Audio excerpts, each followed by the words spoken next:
Hey everyone, this is Kevin from the chesswebsite.com. Today we are in round 11 of our coverage of the 2018 Canada's tournament. There's 14 total rounds, so we are coming up on the final stretch here. The winner of this tournament does go on to face Magnus Carlsen. We have 8 competitors. They play each opponent twice, one with the white pieces, one with the black pieces. Fabiano Caruana is in the lead of the tournament. Our competitors today, Aronian playing the white pieces. He's not having the tournament he had hoped. Many thought that he would come in and actually win this tournament. He's just been playing so well, but he's in last place. But good news for him, he has the white pieces, and his opponent, Sergei Karjakin, is the only player that he has beaten, and he beat him with the black pieces. So he has that going for him. Black, Sergei Karjakin, he won this tournament 2 years ago. He knows a thing about winning and what it takes to finish strong in this tournament, and he's been doing just that, winning a couple of his past few games and knowing that if he were to win this game, he's only a point behind Fabiano, and he plays Fabiano tomorrow, and he has the white pieces against Fabiano, so he can tie things up. So this game means everything, but it's an uphill battle. He does have the black pieces. Aronian trying to save face in this tournament. Starts out the game with pawn to c4, knight f6, knight f3, and after pawn to e6. Thought we might see the pawn to d4, just getting into the queen's gambit line, but instead we see pawn to g3, extending into the English opening. Pawn down here to d5, bishop to g2, fianchetto on the king side. Pawn to c4, that's going to fall. Queen to a4, check, and it's going to gobble up the pawn. No real way to hold on to that. So after pawn to c6, we see the queen capture on c4. Pawn to b5, queen comes back to b3, bishop to b7, castle on the king side, bishop b7, getting ready to castle on the king side as well for black. Pawn to d4, so white eventually getting his pawns in the center involved into the action. Castle on the king side, rook here to d1, getting that involved, protecting this pawn here on d4. Knight to d7, knight up here to e5. After the knight takes, the pawn recaptures, and white has double pawns on the e-file. He does open up for his rook here on d1 to attack, so the queen is going to get defended with a knight here on d7.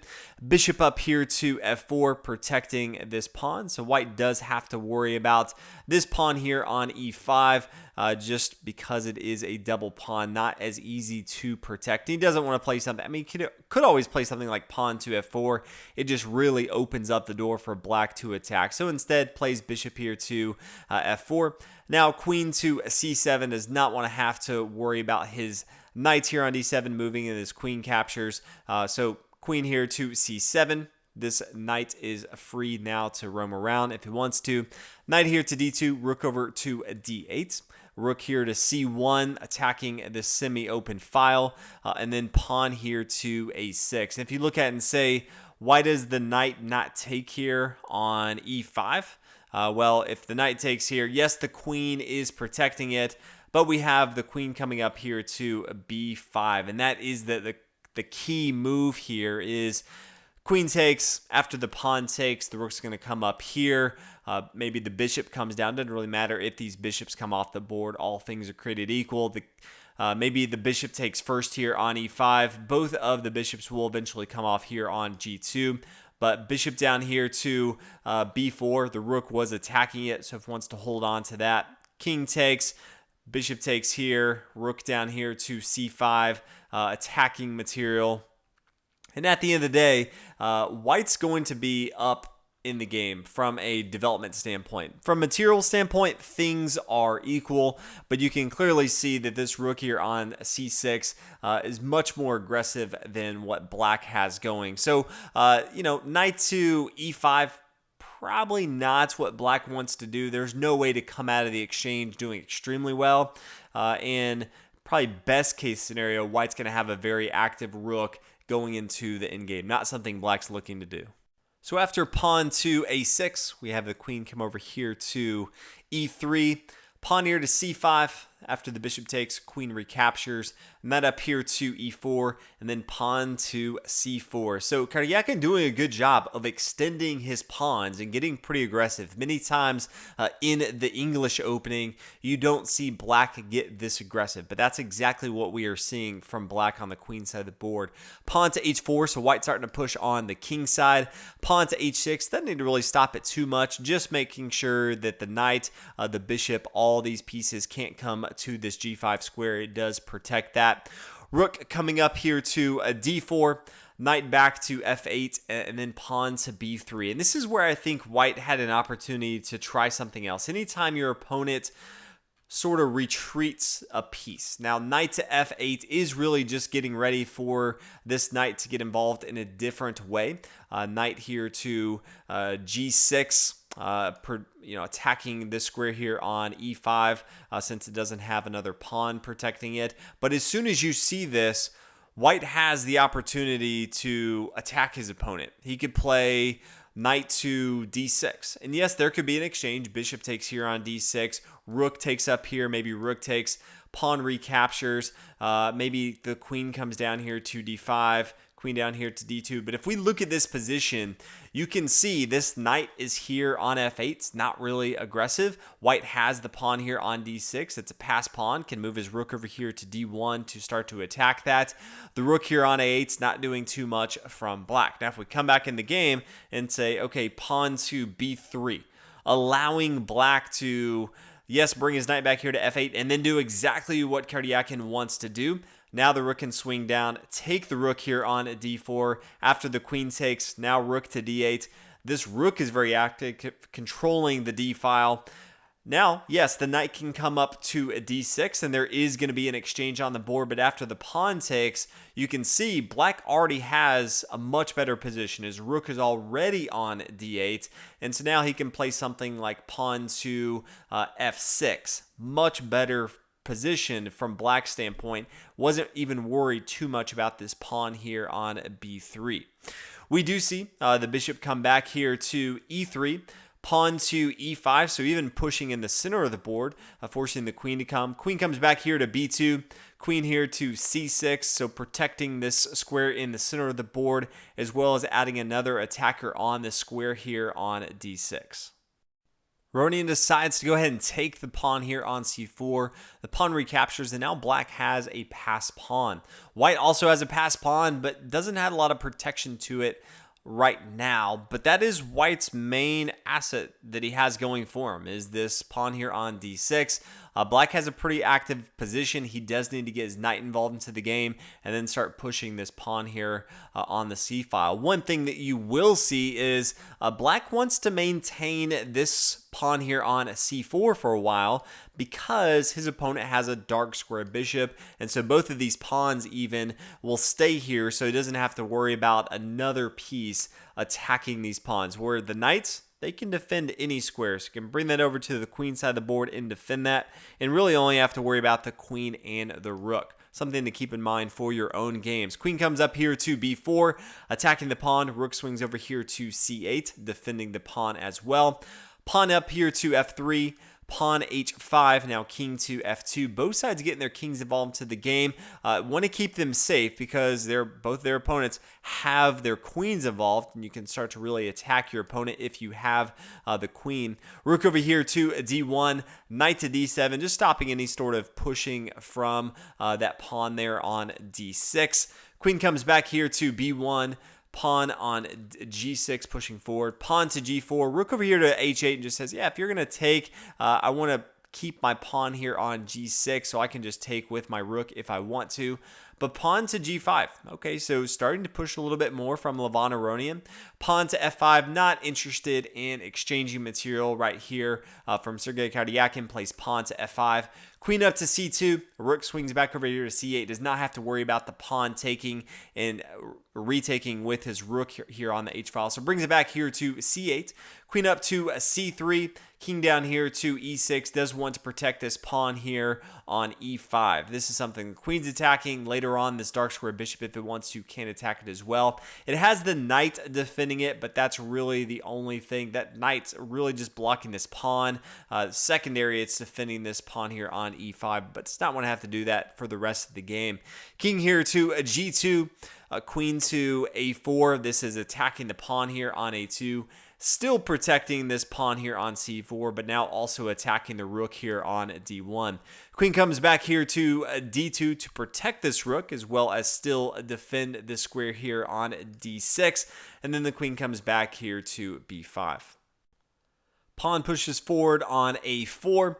Then we see queen come back here to c6. Queen here to c2, attacking this pawn. Rook over here to b8, getting ready for a strong attack. Bishop back here to d2, wants to just get it in the center of the board, but you can see it's not really defending either of these squares over here, the pawn here on a6 as well as the pawn here on a4. And we start to see a very aggressive move from black. Great move, and that's the rook coming down here to b3. The reason why this is good is the queen here on c2 is protecting this pawn.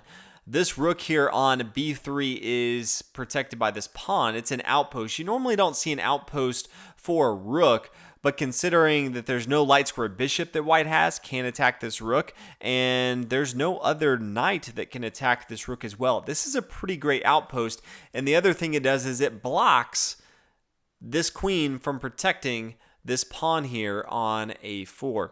So we see the pawn or bishop coming up here to c3, attacking this pawn here on e5. The queen takes on a4, so is gobbling up some material. Now has another passed pawn on the a file. Rook over here to a1 says, yeah, I'm going to attack your queen.